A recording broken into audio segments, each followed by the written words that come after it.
राष्ट्रीय विधी सेवा प्राधिकरणाच्या पुढाकारातून कोल्हापूर जिल्हा आणि सत्र न्यायालय तसंच जिल्ह्यातील सर्व न्यायालयांमध्ये शनिवारी लोक अदालतीचं आयोजन करण्यात आलं होतं.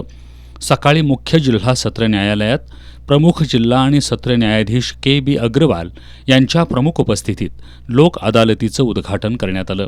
जिल्ह्यातील सर्व दिवाणी न्यायालय, फौजदारी न्यायालय, एक कौटुंबिक न्यायालय, मोटार अपघात न्यायाधिकरण, सहकार्यालय, औद्योगिक आणि कामगार न्यायालयांमध्ये एकूण 39 पॅनल बसवण्यात आली होती.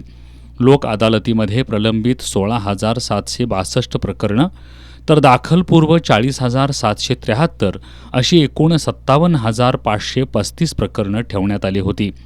यामध्ये एकूण 5,064 प्रकरणं निकाली काढून पक्षकारांना 82 कोटी 16 लाख रुपयांची भरपाई अदा करण्यात आली. मोटार अपघात नुकसान भरपाईची एकूण 100 प्रकरणांमध्ये तडजोड होऊन 6 कोटी 64 लाख 13 हजार रुपये मंजूर करण्यात आले. कौटुंबिक खटल्यांमध्ये पती पत्नींच्या वादाचे एकूण 23 खटले तडजोडीनं मिटवण्यात आले. विशेष म्हणजे आजच्या लोक अदालतीमध्ये 1993मधील कोल्हापूर चित्रनगरी विरुद्ध चेअरमन पोस्ट कन्सल्टन्सी मुंबई यांचा 32 वर्षांपूर्वीचा जुना दावा निकाली काढण्यात आला.